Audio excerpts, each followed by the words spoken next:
Halo semuanya, pada video kali ini kita akan belajar tentang pembelahan sel. Ada beberapa subbab yang akan kita pelajari di materi pembelahan sel ini, yaitu amitosis, mitosis, meiosis, dan gametogenesis.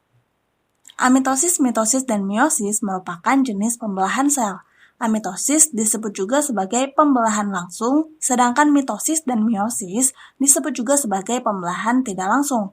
Apa sih perbedaan pembelahan langsung dan pembelahan tidak langsung? Jadi, perbedaan pembelahan langsung dan pembelahan tidak langsung dapat dilihat dari seberapa kompleks tahapan pada pembelahan tersebut, yang nantinya akan kita bahas satu persatu ya. Selain jenis pembelahan sel, kita juga akan membahas gametogenesis atau proses pembentukan gamet pada sel hewan dan juga sel tumbuhan.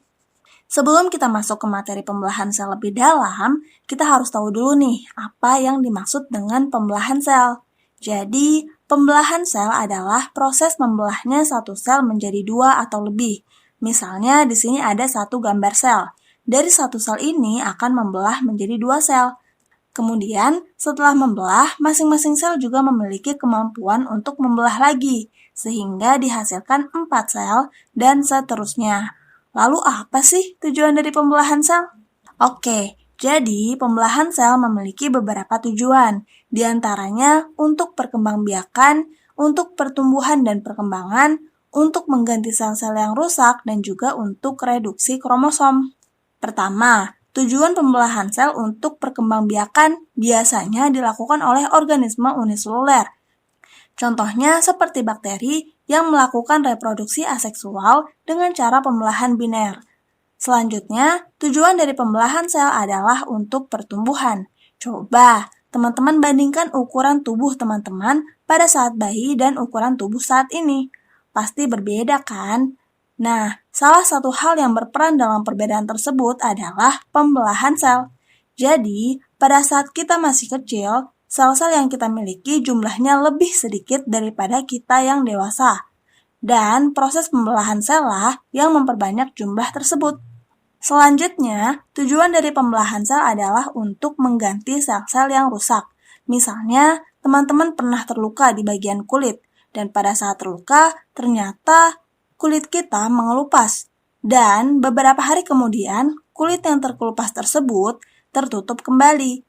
Nah, peristiwa tertutupnya kulit terjadi karena dibentuknya sel-sel kulit baru yang bisa mengganti sel-sel kulit yang rusak tersebut. Dan pembelahan sel lah yang berperan pada proses ini. Terakhir, tujuan dari pembelahan sel adalah untuk reduksi kromosom atau mengurangi jumlah kromosom. Nah, untuk reduksi kromosom akan kakak jelaskan di bagian meiosis ya. Lalu, pada materi pembelahan sel ini ada beberapa istilah yang sering digunakan, yaitu ada sel induk, sel anak, diploid atau 2N, dan haploid atau N.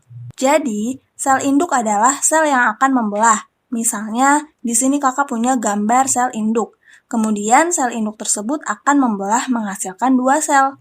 2 sel tersebut disebut sebagai sel anak atau sel hasil pembelahan. Kemudian ada istilah diploid dan haploid.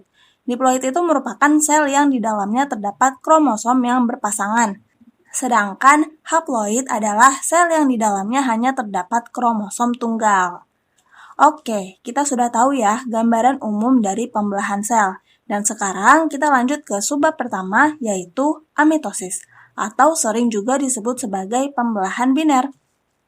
Amitosis merupakan pembelahan yang hanya terjadi pada organisme prokariotik atau eukariotik uniseluler. Contohnya seperti amoeba, paramecium, dan bakteri. Pada gambar peta konsep sebelumnya, amitosis ini termasuk ke dalam pembelahan langsung ya, karena tahap pembelahannya tidak kompleks. Untuk tahap pembelahan amitosis, pertama, di sini kakak punya gambar sel induk bakteri yang bersifat diploid. Di dalam sel induk bakteri tersebut terdapat DNA plasmid yang berbentuk lingkaran dan juga ada DNA kromosom yang berbentuk seperti benang kusut. Nah, ketika sel bakteri ingin membelah, maka ukuran dari sel tersebut akan membesar dan terjadi duplikasi DNA kromosom dan juga DNA plasmid. Setelah itu, kromosom dan plasmid yang sudah diduplikasi akan menempel satu sama lain dan bergerak ke sisi yang berbeda. Kemudian, membran plasma dari sel induk bakteri mulai melekuk ke arah dalam. Lalu, dinding sel mulai terbentuk, dan terakhir, terbentuklah dua sel anak yang sifatnya diploid. Jadi, hasil dari tahapan amitosis itu adalah terbentuknya dua sel anak yang sifatnya mirip dengan induknya, yaitu sama-sama diploid. Oke, itulah pembahasan kita untuk amitosis. Semoga bisa membantu ya. Tetap semangat dan sampai jumpa di video berikutnya.